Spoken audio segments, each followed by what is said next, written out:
தொலைக்காட்சியில் வாயிலாக சந்திப்பதில் எனக்கு மிக்க மகிழ்ச்சி. இந்த மாநாட்டில் எனக்கு ஒரு வருத்தம் இருக்கிறது. என்னுடைய அன்பு அண்ணன் காடு வெட்டியார் இந்த மாநாட்டிலே, அதுவும் சோழமண்டல மாநாட்டிலே இல்லை என்று எனக்கு ஒரு மிகப்பெரிய வருத்தம் இருக்கிறது.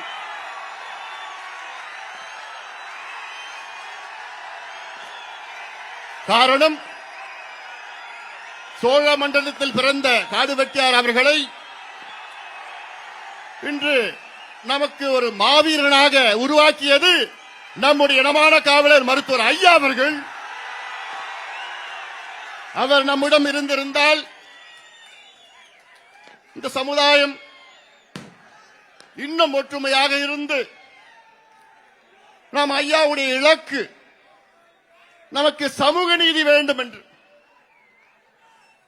உண்மையான சமூக நீதி பேசுகின்றவர் நம்முடைய மருத்துவர் ஐயா அவர்கள். 86 வயதிலும் நான் சமூக நீதி பெற்றுதான் உறங்குவேன் என்று கடைசி வரை நான் கோல் ஊன்றியாவது இந்த ஊமை மக்களுக்காக நான் போராடுவேன் என்று ஒரு போராளியாக இன்று இந்த மாநாட்டிற்கு வருகை தந்திருக்கின்ற நம்முடைய மருத்துவர் ஐயா அவர்கள். இந்த மாநாடு ஒரு சின்ன சாம்பிள் தான், இது ட்ரெய்லர் தான்.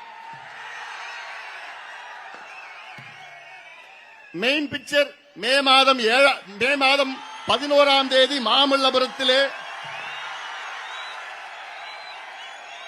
நடைபெறவுள்ள மாநாடு. இது ஒரு மண்டல மாநாடு, அதுவும் நம்முடைய சோழ மண்டல மாநாடு.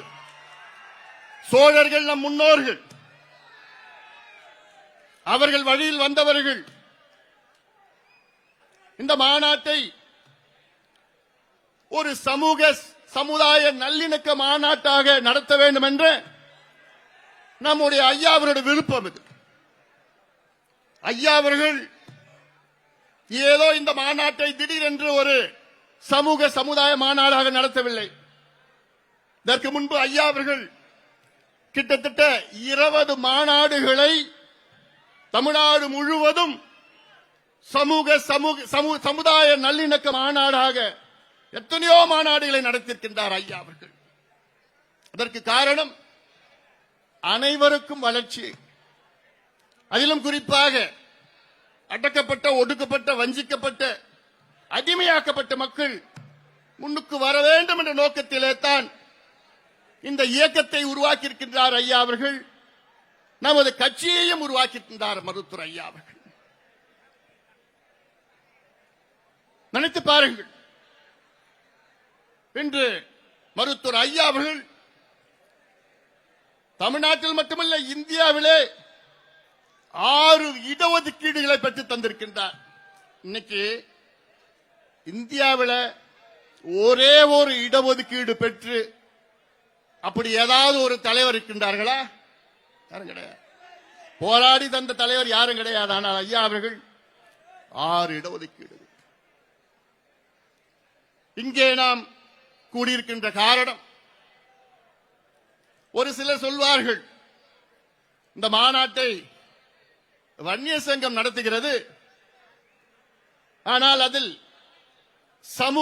சமுதாய நல்லிணக்கத்தை உருவாக்க வேண்டும் என. இந்த மக்கள் இங்க இருக்கின்ற என்னுடைய தம்பிகளும் என் தங்கைகளும், இங்கே லட்சக்கணக்கான தம்பிகள் கூடியிருக்கின்றீர்கள். நமக்கு என்ன கோரிக்கை? இங்க இருக்கின்ற தம்பிகள் எல்லாம் படிக்க வேண்டும், படித்த தம்பிகளுக்கு தங்கைகளுக்கு வேலை உருவாக்க வேண்டும். அதற்காகத்தான் இங்கே நாம் கூடியிருக்கின்றோம். நாம் யாருக்கும் எதிரி கிடையாது, நமக்கு யாரும் எதிரி கிடையாது. நமக்கு எதிரி யாரு? என்ன எதிரி? ஏழ்மை நமக்கு எதிரி, அறியாமை நமக்கு எதிரி, மது நமக்கு எதிரி, போதை நமக்கு எதிரி. இதை அழிக்க வேண்டும், ஒழிக்க வேண்டும் என்று மருத்துவர் ஐயா அவர்கள் 86 வயதிலும் கடந்த 45 ஆண்டு காலம் போராடி வருகிறார்கள். இதுதான் நமக்கு எதிரி. ஆனால் ஒரு சிலர் அடித்தள மக்கள், அடக்கப்பட்ட மக்கள், அடிமையாக்கப்பட்ட மக்களை இது பிரித்து இரு சமுதாயத்திற்கும் பிரச்சனைகளை உருவாக்கி இதில் குளிர்காகின்ற கட்சிகளை நாம் பார்த்து வருகின்றோம். போதுமையா, போதுமையா. நாம் எல்லோரும் ஒன்று சேருகின்ற காலம் வந்துவிட்டது. நாம் எல்லோரும் ஒன்றிணைய வேண்டும். இதுதான் எனக்கு முன்பு பேசிய தலைவர்கள் எல்லாம் பேசினார்கள், மேடையிலே பேசினார்கள். இதுதான் ஐயாவுடைய எண்ணமும் கூட. தமிழ்நாட்டிலே ஆளுகின்ற முதலமைச்சர் ஸ்டாலின் அவர்கள்,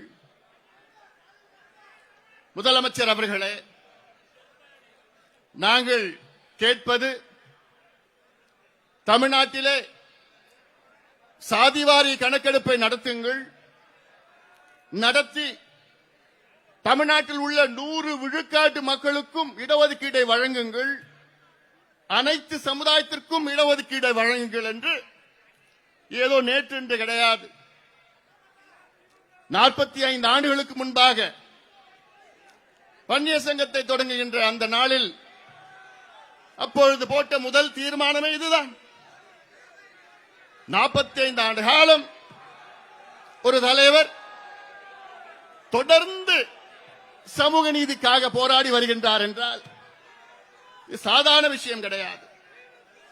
இதை தமிழக மக்கள் ஏற்றுக்கொள்ள வேண்டும். இந்த மக்களுக்காக, தமிழக மக்களுக்காக மருத்துவர் ஐயா அவர்கள் ஆண்டிற்கு 365 நாட்களும் உங்களுக்காக சிந்தனையில் இருக்கின்றார். காலையில் எழுந்தவுடன் இரவு வரை உங்களை பற்றி தான் அவர்களுக்கு சிந்தனை. இந்த மக்களுக்கு என்ன செய்யலாம், இந்த பிள்ளைகளுக்கு எப்படி கல்வி கொடுக்கலாம், இந்த மதுவை எப்படி ஒழிக்கலாம், இந்த போதையை எப்படி அழிக்கலாம், இந்த விளைநிலங்களை எப்படி காப்பாற்றலாம், விவசாயிகளை எப்படி காப்பாற்றலாம், சூழலை, சுற்றுச்சூழலை எப்படி முன்னிலைப்படுத்தலாம். இப்படிதான் ஐயாவுடைய சிந்தனை. காலையிலிருந்து இரவு வரை சிந்தனை, என்றால சிந்தனைகள். இப்படி ஒரு தலைவர் எங்கேயாவது நீங்க பார்த்திருக்கிறீங்களா? இதை இந்த சமுதாயம் மட்டுமல்ல, தமிழ் சமுதாயம் ஏற்றுக்கொள்ள வேண்டும். முதலமைச்சர் ஸ்டாலின் அவர்களே, ஐயா அவர்கள், ஐயா மட்டும் கேட்கல, சமீபத்தில் சென்னையில் ஒரு போராட்டத்தை நடத்தினோம். இந்த போராட்டத்தில் தமிழ்நாட்டில் உள்ள அனைத்து பெரும்பான்மை சமுதாயங்களும் அதில் கலந்து கொண்டார்கள். அத்துணை பேருடைய கோரிக்கை, தமிழ்நாட்டிலே உடனடியாக சாதிவாரி மக்கள் தொகை கணக்கெடுப்பு நடத்த வேண்டும். நாங்கள் கேட்பது சென்சஸ் கிடையாது, சர்வே கேட்கின்றோம். தெலுங்கானா மாநிலத்திலே அங்கிருக்கின்ற முதலமைச்சர் ரேவந்த் ரெட்டி அவர்கள் அதை அறிவித்து 1.5 மாதத்திலே நடத்தி முடித்து அங்கே இருக்கின்ற சட்டமன்றத்திலே அதை 4 நாட்கள் விவாதம் செய்து தெலுங்கானாவிலே இடஒதுக்கீட்டை உயர்த்தியிருக்கின்றார்கள். அதே போன்று பீகார் மாநிலத்தில் நிதிஷ்குமார் அவர்கள் அந்த மாநிலத்திலே சாதிவாரி கணக்கெடுப்பு நடத்தி முடித்து அங்க இருக்கின்ற மக்களுக்கு இடஒதுக்கீடு மட்டுமல்ல, சமூக நலத்திட்டங்களை வழங்கியிருக்கின்றார்கள். இதுதான் எங்களுக்கு வேண்டும். இதை கொடுக்க முடியாத ஸ்டாலின் அவர்களே, என்ன ஸ்டாலின் சொல்றாரு? எங்களுக்கு அதிகாரம் இல்லை என்று ஒரு பொய்யை மீண்டும் மீண்டும் சொல்லிக் கொண்டிருக்கின்றார்கள். எங்களுக்கு அதிகாரம் இல்லை என்று சொல்கின்ற ஸ்டாலின் அவர்களே, அதாவது எங்க கிட்ட ஆட்சி இருந்ததுன்னு வச்சுக்கோங்களேன், எங்களுக்கு அதிகாரம் இல்லைன்னா கூட அந்த அதிகாரத்தை நாங்க உருவாக்குவோம். காரணம் இது சமூக நீதி பிரச்சனை. ஆனா இங்க ஒருத்தர் அதிகாரம் இருந்தோ இல்லை என்று ஒரு பொய்யை மீண்டும் மீண்டும் சொல்லுகின்ற ஸ்டாலின் அவர்கள் நிச்சயமாக மக்கள் சரியான பாடத்தை உங்களுக்கு புகட்டுவார்கள், சந்தேகம் வேண்டாம். காரணம், தமிழ்நாட்டில் அனைத்து பின்தங்கிய சமுதாயங்கள் ஒன்று சேர்ந்து கொண்டிருக்கின்றார்கள். வருகின்ற தேர்தலில் நிச்சயமாக இது பிரதிபலிக்கும். அந்த வகையில் இந்த மாநாட்டின் முக்கிய செய்தி, தமிழ்நாட்டிலே 69 விழுக்காடு இடஒதுக்கீட்டை காப்பாற்ற தமிழக அரசு உடனடியாக சாதிவாரி மக்கள் தொகை கணக்கெடுப்பை நடத்துங்கள். உங்களுக்கு எல்லா அதிகாரம் இருக்கிறது, நிதியும் இருக்கிறது, சட்டமும் இருக்கிறது, எல்லாம் இருக்கிறது. ஆனால் மனது உங்களுக்கு கிடையாது. அது மட்டும்தான் கிடையாது, உங்களுக்கு மனசு கிடையாது. உங்க அப்பாவுக்கு இருந்தது, கலைஞருக்கு இருந்தது. காரணம், கலைஞர் அவர்கள் அவர் உள்ள சமூக நீதி என்ற உணர்வு இருந்தது. ஐயாவும் கலைஞர் அவர்களும் பல முறை ஒன்றாக இணைந்து அப்போது இருவரும் பேசிக்கொள்வது, இந்த சமுதாயம், இந்த மக்கள், அடித்தட்ட மக்கள் முன்னுக்கு எப்படியாவது கொண்டு வர வேண்டும் என்ற உணர்வு இரு தலைவர்கள் மத்தியில் இருந்தது. ஆனால் இப்போ இருக்கின்ற முதலமைச்சர் ஸ்டாலின் அவர்களுக்கு அந்த உணர்வும் கிடையாது, எதுவுமே கிடையாது. இதை நீங்கள் நிச்சயமாக பார்க்கத்தான் போகிறீர்கள். இது டெல்டா பகுதி, சோழ மண்டலம். இந்த சோழ மண்டலத்திலே அதிகம் இருப்பவர்கள் விவசாயிகள் தான். இந்த விவசாயிகளிடம் பல கேள்விகளை நான் கேட்க வேண்டும். இன்னைக்கு விவசாயத்திற்கும் விவசாயிகளுக்கும் தமிழ்நாட்டிலே ஒரே ஒரு தலைவர், பாதுகாவலர் யாரு? நம்முடைய மருத்துவர் ஐயா அவர்கள் தான். ஐயா ஒரு அடிப்படை விவசாயி. விவசாயிகளுக்கு எந்த பிரச்சனை இருந்தாலும் உடனடியாக ஐயா அவர்கள் போராட்டம், அறிக்கைகள் விட்டு எத்தனையோ பிரச்சனைகளை தீர்த்திருக்கின்றார் ஐயா அவர்கள். ஆனால் இங்கிருக்கின்ற விவசாயிகள் ஏன் எங்களுக்கு வாக்களிக்க மறுக்கிறீர்கள்? நான் கேட்கிற கேள்வி நியாயமான கேள்வி தானே. விவசாயிகளுக்கு, இங்க இருக்கிற டெல்டா விவசாயிகளுக்கு உங்களுக்கு பாதுகாவலர் யாரு? எங்களுடைய மருத்துவர் ஐயா அவர்கள் தான். உங்களுக்கு எந்த பிரச்சனை இருந்தாலும் சரி, அது மீத்தேன் பிரச்சனையா, ஹைட்ரோ கார்பன் பிரச்சனையா, ஓஎன்ஜிசி பிரச்சனையா, கதிராமங்கலமா, இப்படி எல்லாம் பிரச்சனை எல்லாத்தையும் அங்கே ஐயா அவர்கள் தான் உங்களுக்கு ஒரு போராளியாக வந்து உங்களுக்கு பல பாதுகாப்புகளை வழங்கிக் கொண்டிருக்கின்றார்கள். அது மட்டுமல்ல, இந்த டெல்டாவுக்கு இந்த மீத்தேன் திட்டத்தை அதை கையெழுத்து போட்டதே யாரு? ஸ்டாலின் அவர்கள் தான்.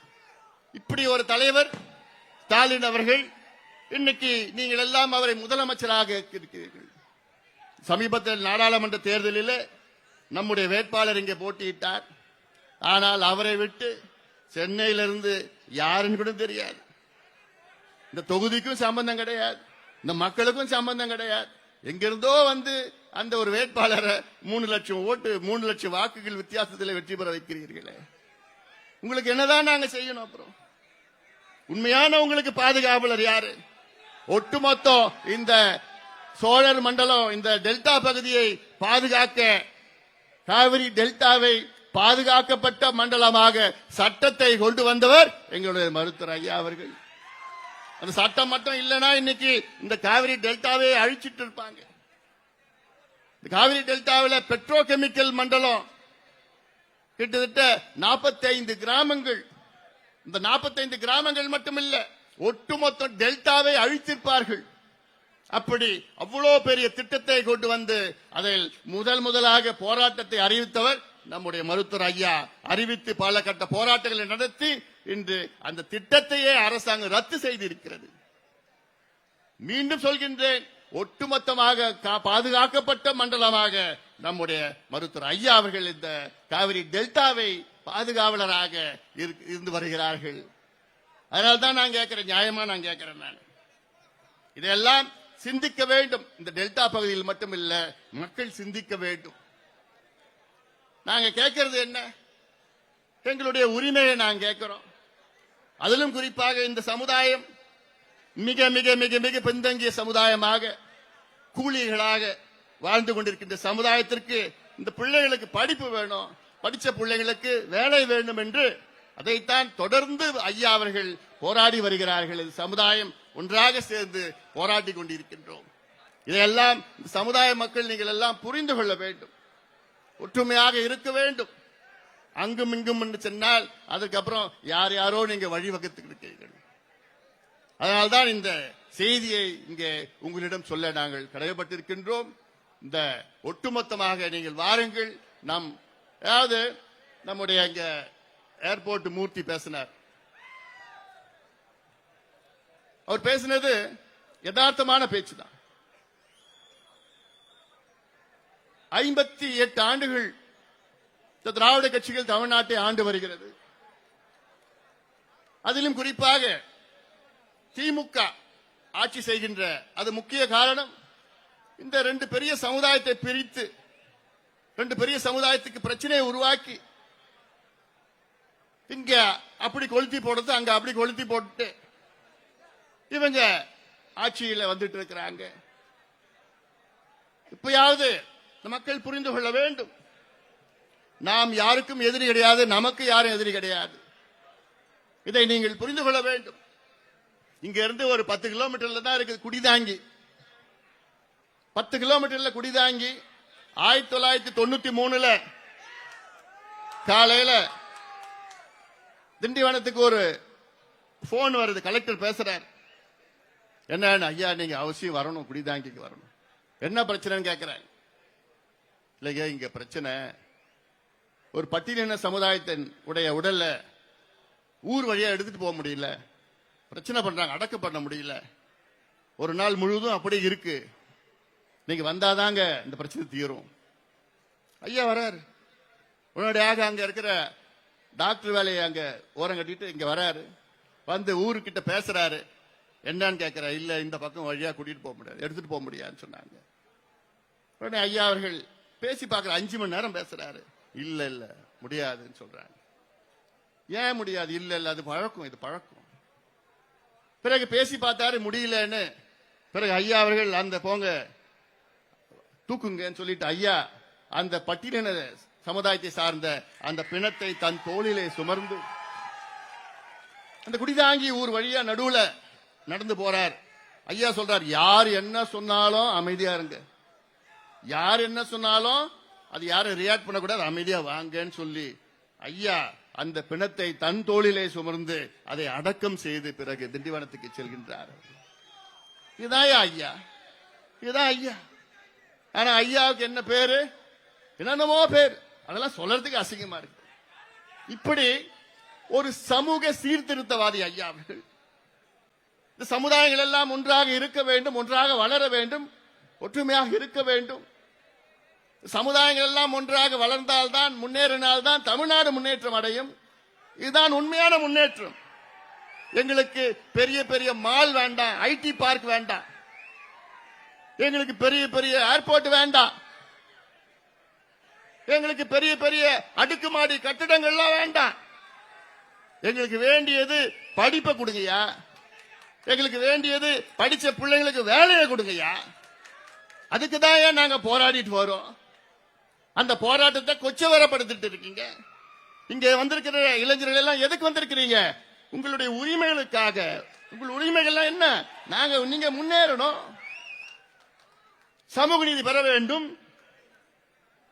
அந்த முன்னேற்றத்திற்காகத்தான் நாம் அங்காங்கே நாம் கூடியிருக்கின்றோம். ஆனால் இதை கூட புரிந்து கொள்ள முடியாத ஒரு முதலமைச்சர் நீங்க பார்த்துட்டு இருக்கிறீங்க. உண்மையிலே கோழைகள் தான் சொல்லுவாங்க. என்னன்னு, எங்களுக்கு அதிகாரம் இல்லைங்கன்னு யார் சொல்லுவா? கோழைகள் தான் சொல்லுவாங்க. வீரர்கள் என்ன சொல்லுவாங்க? அதிகாரம் இல்லைன்னா கூட பரவாயில்ல, நாங்க அதை செய்து முடித்த நிச்சயமாக நாங்க செய்வோம் என்ற தைரியமாக சொல்வார்கள் வீரர்கள். அப்படிப்பட்ட என்னை பொறுத்தவரை தமிழ்நாட்டின் முதலமைச்சர் ஸ்டாலின் அவர்கள் எங்களுக்கு அதிகாரம் இல்லை, ஜாதிவாரி கணக்கெடுப்பு நடத்த எங்களுக்கு அதிகாரம் இல்லை என்று சொல்வது கோழைத்தனமாக நான் பார்க்கின்றேன். இது கோழைத்தனம். பிறகு தெலுங்கானால எப்படி எடுத்திருக்கிறாங்க, ஆந்திராவில் எப்படி எடுத்துட்டு இருக்கிறாங்க, கர்நாடகாவில் எப்படி எடுத்து முடிச்சாங்க, பீகார்ல எப்படி எடுத்து முடிச்சாங்க, ஒரிசால எப்படி எடுத்துட்டு இருக்கிறாங்க, சத்தீஸ்கர்ல எடுத்துட்டு இருக்காங்க, ராஜஸ்தான்ல எடுத்துட்டு இருக்கிறாங்க. அதுவும் இந்தியாவில் தானே இருக்கு. அதே சட்டத்தில் தானே எடுத்திருக்கிறாங்க. அப்ப உங்களுக்கு மட்டும் ஏன் அந்த சட்டம் வரல? இதை மக்கள் நீங்கள் புரிந்து கொள்ள வேண்டும். புரிந்து கொண்டு நிச்சயமாக நாம் எல்லோரும் ஒற்றுமையாக இருக்க வேண்டும். அப்படி இது ஏதோ வன்னியர் பிரச்சனை மட்டும் கிடையாது, எல்லா சமுதாயங்களுக்கு பிரச்சனை. இது எல்லா அடித்தள மக்கள், ஒடுக்கப்பட்ட மக்களுக்கு, முன்னேறி கொண்டிருக்கின்ற மக்களுடைய பிரச்சனை இது. அதனால்தான் அத்துணை சமுதாயங்களும் ஐயாவிடம், ஐயா நீங்கள் எங்களை வழி நடத்துங்கள் என்று இங்கே வருகை தந்திருக்கின்றார்கள். காரணம், இன்று தமிழ்நாட்டில் மட்டுமல்ல, ஐயா அவர்கள் இந்தியாவிலே ஒரு மூத்த தலைவர், ஒரு மூத்த சமூக சீர்திருத்தவாதி. அந்த எண்ணத்திலே தான் இங்கே சோழ மண்டலத்திலே நாங்கள் இங்கே கூடி, இந்த மண்டலத்தில் ஒரு செய்தி இது, இந்த மண்டலத்திலே சமூக நீதி நிலைநாட்ட வேண்டும். அதே போன்று இங்க இருக்கின்ற விவசாயம் செழிக்க வேண்டும், விவசாய மண் பாதுகாக்கப்பட வேண்டும். இந்த மண் நமக்கு காலங்காலமாக ஆயிரம் ஆண்டுகள் நமக்கு உணவளித்தது. இனி ஆயிரம் ஆண்டுகள் நமக்கு மீண்டும் உணவளிக்க வேண்டும். இதை அழிப்பதற்கு யாருக்கும் உரிமை கிடையாது. அதைத்தான் சுற்றுச்சூழல் விவசாயிகளுடைய பாதுகாவலர் நம்முடைய மருத்துவர் ஐயா அவர்கள் இந்த மாநாட்டை மிக சிறப்பாக நடத்தி வருகின்றார்கள். இங்கே வருகை தந்திருக்கின்ற என் தம்பிகளுக்கும் என் தங்கைகளுக்கும், நீங்கள் எல்லோரும் ஒற்றுமையாக இருக்க வேண்டும். ஒன்றாக இருந்து நாம் ஐயா அவர்களை கனவுகளை நாம் நினைக்க வேண்டும். இந்த தமிழ்நாட்டிலே 100 விழுக்காடு சமுதாயங்களுக்கு இடஒதுக்கீடு அவர்களுடைய எண்ணிக்கை தகுந்தவாறு, ஒரு பக்கம் எண்ணிக்கை, அடுத்த பக்கம் அவருடைய சமூக கல்வி பின்தங்கிய நிலையை எடுத்து அதற்கேற்ப இடஒதுக்கீட்டு அவர்களுக்கு வழங்க வேண்டும் என ஐயாவுடைய நீண்ட நாள் கனவு அது. இதுதான் உண்மையான சமூக நீதி. அத்தனை சமுதாயங்களுக்கும் இடஒதுக்கீடு பெற்றாக வேண்டும். அதில் இடஒதுக்கீடு மட்டுமல்ல, இன்னும் மோசமான சமுதாயங்களுக்கு நலத்திட்டங்கள், குறிப்பாக ஒரு உதாரணம், இப்போ சலவை தொழிலாளர்கள் இருக்கிறார்கள். சலவை தொழிலாளர்கள் எத்தனை எண்ணிக்கையில் இருக்கிறாங்க, எப்படி இருக்கிறாங்க, என்ன நிலையில் இருக்கிறாங்க யாருக்காவது தெரியுமா? தெரியாது. இதுதான் இதை தெரிந்து கொள்ள கூட முதலமைச்சர் ஸ்டாலின் அவர்களுக்கு மனம் கிடையாது. உண்மையான ஒரு நல்ல ஒரு நிர்வாகம், நல்ல ஒரு ஆட்சி என்ன செஞ்சிருக்கணும்னா, ஆட்சிக்கு வந்தவுடன் என் மக்கள் எப்படி இருக்கின்றார்கள், மக்கள்னா தமிழ் மக்கள் எந்த நிலையில் இருக்கிறாங்கன்னு அதை தெரிந்து கொள்ள வேண்டும். எப்படி தெரிஞ்சுப்பீங்க? அதுக்கு நீங்க கணக்கெடுப்பு நடத்தினாதானே, சர்வே நடத்தினாதானே தெரியும். எவ்வளவு சலவை தொழிலாளர்கள் தமிழ்நாட்டில் இருக்கின்றார்கள், அவர்கள் என்ன நிலையில் இருக்கின்றார்கள், அவர்கள் வீடு இருக்கிறதா, இல்ல குடிசையில் இருக்கின்றார்களா, அவர்கள் படித்திருக்கின்றார்களா, அரசு வேலையில் இருக்கின்றார்களா, இல்ல தனியாரில் இருக்கின்றார்கள், என்ன படித்திருக்கின்றார்கள், அந்த வீட்டிலே கழிப்பறையில் இருக்கிறதா, மின்சாரம் இருக்கிறதா, குடிநீர் இருக்கிறதா, இதையெல்லாம் ஒரு கணக்கெடுப்பு நடத்தினால்தான், இது சலவை தொழிலாளர்கள் மட்டுமில்லை, தமிழ்நாட்டில் உள்ள அனைத்து சமுதாயங்களுக்கும் இதே போன்ற கணக்கெடுப்பு நடத்தி அதற்கேற்ப சமூக நலத்திட்டங்களை வழங்கி இடஒதுக்கீடை அதிகப்படுத்தி அவர்களை முன்னேற்றுவதுதான் உண்மையான சமூக நீதி.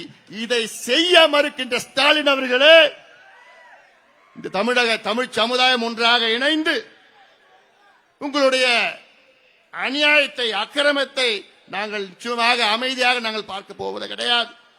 நிச்சயமாக நாங்கள் அமைதியான முறையில், ஏன்னா நாங்கள் பல முறை நாங்கள் கேட்டுட்டோம், அதை செய்ய மறுக்கின்ற ஸ்டாலின் அவர்களுக்கு வருகின்ற அடுத்த சில மாதங்கள் ஐயா அறிவிப்பார்.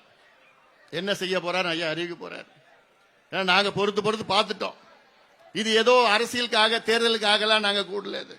இது எங்களுடைய உரிமைகளுக்காக, சமூக நீதிக்காக நாங்கள் கூடியிருக்கின்றோம். அந்த வகையில நீங்கள் எல்லோரும் கவனமாக கேளுங்கள். ஐயா பேசுவதை நீங்கள் எல்லாம் கவனமாக கேளுங்கள்.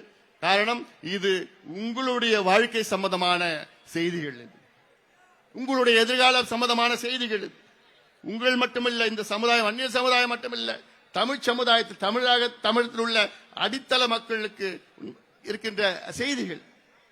ஏன்னா ஒரு சில கேட்பாங்க, இதுனா வன்னிய சங்கம் நடத்துற மாநாடு, இதுனா ஒரு ஜாதி நடத்துற மாநாடு. தமிழ்நாட்டில் ஜாதி அந்த காலத்தில் உருவாக்குவது மனிதர்களுக்குள்ள வேற்றுமைகளை உருவாக்குவதற்கு, அப்படி உருவாக்கியதுதான் ஜாதிகள். இன்னைக்கு மனிதர்களுக்குள்ள வேற்றுமைகள் அகற்றினால்தான் அந்த ஜாதி அகற்றப்படும். இப்ப எங்களுக்கு எல்லாம் என்ன ஜாதி வச்சுக்கிட்டு நாங்க அரசியல் பண்ணணும் எங்களுக்கு விருப்பமா என்ன? நிச்சயமா கிடையாது. அதுக்காக தான் இந்த மாநாட்டை ஐயா நடத்திட்டு இருக்கிறாங்க. அந்த காலத்துல வேற்றுமைகளை உருவாக்கிட்டாங்க ஜாதி அடிப்படையில். நீ இந்த ஜாதியா இந்த வேலை தான் பண்ணணும், நீ இந்த ஜாதியா நீ இப்படிதான் இருக்கணும். இது அந்த காலத்துல உருவாக்குனது. அந்த அடிப்படையில் இந்த காலத்திலேயே பார்த்தா அடக்கப்பட்ட, ஒடுக்கப்பட்ட, வஞ்சிக்கப்பட்ட, அடிமையாக்கப்பட்ட மக்களாக தான் ஜாதி அப்படிதான் அந்த நிலையில் தான் இருக்கிறது. சரி, எப்படி ஜாதி ஒழியும், ஜாதி அகற்றப்பட வேண்டும்னா எப்படி? இந்த அடிமையாக்க பின்தங்கிய சமுதாயங்கள் எல்லாம் கல்வி பெற வேண்டும், வேலை வாய்ப்பு பெற்றால்தான் இந்த ஜாதியை அகற்ற முடியும். இதை வச்சுக்கிட்டு நாங்க ஒண்ணு அரசியல் பண்றதுக்கு எங்களுக்கு விருப்பம் கிடையாது. நாங்க கேட்கறதுன்னா இந்த பிள்ளைங்களுக்கு படிப்பை கூடிய, படிச்ச பிள்ளைங்களுக்கு வேலையை கூட அதான் கேட்கிறோம். அது கொடுத்துட்டா போதும்.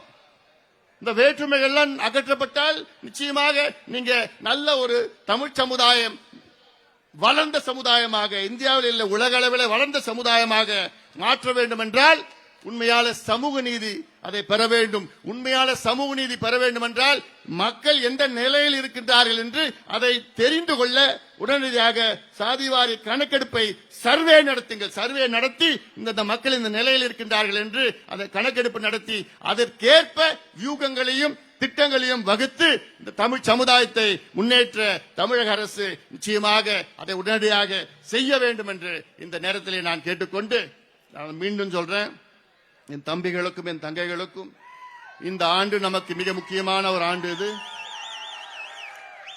இது வந்தோமா, இது கூடணுமா, வீட்டுக்கு போனோமாலாம் கிடையாது. இதுல முக்கியமாக எல்லாம் ஒன்றாக சேர்ந்து, அப்படி சேர்ந்தால்தான் நமக்கு கிடைக்க வேண்டியது இடஒதுக்கீடு, சமூக திட்டங்கள், வேலை வாய்ப்பு, கல்வி எல்லாம் கிடைக்கும்.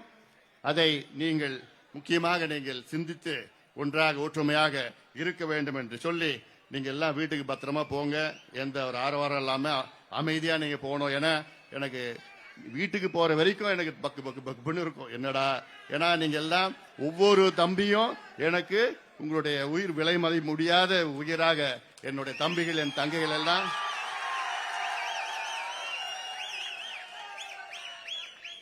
உங்களுடைய முன்னேற்றம் தான் எங்களுடைய கனவு.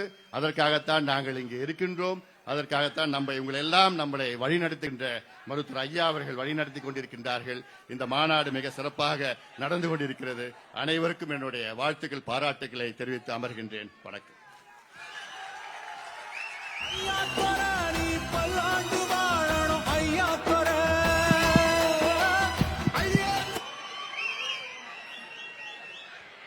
சகோதர நல்லிணக்க மாநாடு நடத்தப்பட வேண்டும் என்று தீர்க்கதரிசி